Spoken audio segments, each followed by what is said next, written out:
Well, hello, folks out there in YouTube land. Got a big show lined up for you. Let's get right on into it.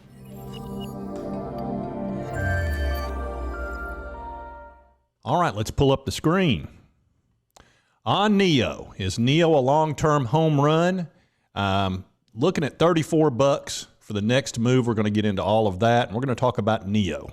All right, let's talk about all the elephants in the room with NEO, because anytime you talk about a Chinese stock, you got to talk about the elephants. That's right, you got to talk about the elephants. Now, the first one is looking pretty good, and that's the whole delisting issue. We know that China has been communicating quite well with the SEC in the United States. They understand the situation, and they're willing to allow these companies to be audited to some level. The question is, will they get it to the level that satisfies, again, the SEC and the governing bodies? So that's really the key issue. And it'll probably take a little time, but I think eventually they'll work that out. That looks way better than it did 2 months ago, or even a month ago. Then you've got the other big issue, which is the Taiwan deal. And like I say, and I've been saying this for over almost a month now, I think because Russia has struggled so much with Ukraine and they've become a pariah in the world, that invading Taiwan would be terrible across the board for China and for the entire world. And I don't think they want any part of that, because China is very pragmatic when it comes to money. They're not like Russia. Russia is not pragmatic about money. They're, like I say, they're ruled by one dude, and he just runs around doing what the crap he wants with no concern about consequences. China doesn't really do that so much when it comes to money. I think they're, like I said, very pragmatic, and I just don't see that working out. I mean, it would basically be a nightmare for everybody involved, and probably more so for China, because then they'd become the pariah. And I don't see that happening. So those two elephants I'm not terribly concerned about anymore. The only thing that I am concerned about is the Rona. And like I said, we're okay here in America, which is, I'm real pleased about that. Everything's getting back to normal. But in China, they're going about it a different way with this, latest version that we've already dealt with. They're doing the whole shutdown deal of cities, et cetera, or partial. And I don't know how good that's going to work long term. It's probably going to be a short-term problem. It's probably going to affect deliveries and all of that for the next 30, maybe 60 days, maybe even 90 days if they keep handling it the way they are. So that's the one short-term problem I see. But those big long-term problems that have been weighing down on NEO, I don't see that being a huge issue. Now, when it comes to deliveries, I think we're expecting a little bit, somewhere between 9,000 and 10,000 for March. Of course, we had the pullback in February where they were closed for basically a week for the national holiday. But it sounds like they're expecting, and this came out in the earnings, that they were looking for 25,000 to 26,000 deliveries. So that's going to put us at about 9,000 to 10,000 deliveries for March. And I'm not over expecting with the ET7 in March. They're doing the slow rollout with that, which makes perfect sense. You only want a couple hundred out there and sort of let everybody test it out in real world experiences to work through any possible bugs the ET7 might have. It's, no matter how good it looks and how good the road tests are, et cetera, until you get out in the real world, you've got to work through every little thing, because people are going to do things you've never expected with a vehicle. So, give that a month or two. And then I think the ET7 is going to be a long-term home run. It's going to be their flagship vehicle. It's very expensive.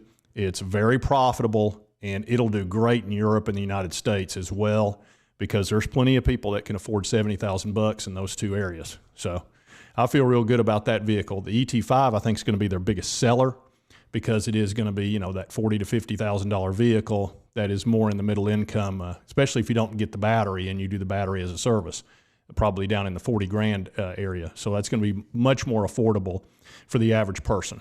Now, what I'm hearing, and pretty much everywhere, somewhere between 150,000 vehicles this year to 190,000. That's the low and the high that I'm hearing. And I'm going to lean towards the 150,000 vehicles delivered in 2022 because of the Rona and because the ET7 is getting rolled out. And all these things are going to be slowly rolled out. The ET5, then they're going to come out with the ES7. And all those vehicles look like they're going to be pretty darn successful. And I can see them going all over the world with all of these. But I'm not over expecting anything more than 150,000 this year. But understand that's over a 60% increase in revenue and total sales in 2022, and that's going to be really good. And realize Neo Park's going to be opening up in the second half of this year, and they're making a ton of progress on that, and that's just going to way more than double their ability to produce vehicles over time. Now, granted, it'll be a ramp up, but they've already got the JAC that they're building up to 240,000 per year, and that, again, is a ramp up. And, of course, with Neo Park, that's just going to ramp it up even more. So eventually, Neo is going to be able to build a tremendous number of vehicles and then ship them all over the world. So the stock itself is down here in the $20 area. I think it's $21.88. It was up about 3% today. And this is a really nice area to be picking up Neo, in my opinion. I see this thing over time hitting 34 bucks and then working its way up. And like I said, it may take a few months with this Rona running around in China. That's going to hold it back a little bit. And they are having some problems with supply chain issues because of, again, the Rona.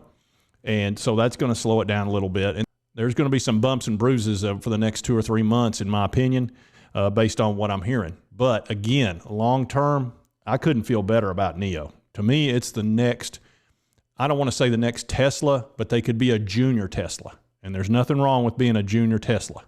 And again, I like to show this because, remember, it's not making a profit right now, but it could be. But the reason it's not is because it's in high growth mode.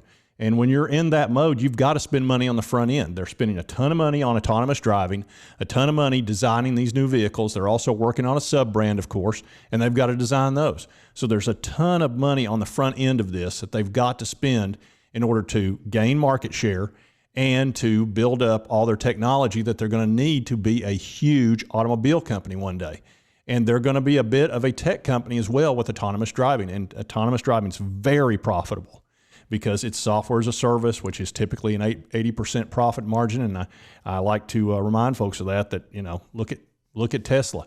They sell their autonomous driving or their assisted driving for between $7,000 and $9,000. I think it's more than $7,000 now, and they get it. So it's important to remember that. And also look at general and administrative. They've gone from $182 million in the first quarter to $370. They're having to build the Neo houses. They're having to build the battery as a service centers, and all the things they're going to need to be a huge automobile company one day. And they're just, like I say, they're very small right now compared to where they're going to be.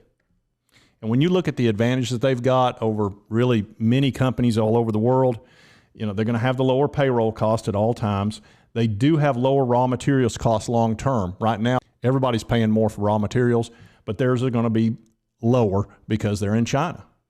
They've got their special battery swap credits. They do have big time government backing. They don't have the legacy roadblocks or any expenses of having to shift over from an ICE engine and fighting people over that. They've got the largest EV market in the world, and they're spreading over to Europe very soon, and then to the United States, I'm sure. We know about autonomous driving. I spoke of that. No limit on license plates in China, and no wait. If you have an ICE engine, good luck to you. And then Neo could pay off their debt with cash on hand and with their investments. So, I mean, their balance sheet is really, really solid, and that's very rare for a car company. Most car companies are in heavy debt. Neo is not. All right, folks, and that's Neo today. Just wanted to cover some of the things that are going on and some of the things that people are talking about. And like I say, if you like this content, be sure to hit that like button. Lets me know to continue to cover Neo. And if you haven't subscribed, hit that subscribe button. I'd certainly appreciate it. I know this is kind of a late night video, but I was busy. I was helping my mother. She had to have cataract surgery this morning, so I was tied up most of the day. But I figured I'd put one out late tonight. Anyway, I hope you enjoyed it, and we'll see you next time on Mr. Frugal Investor.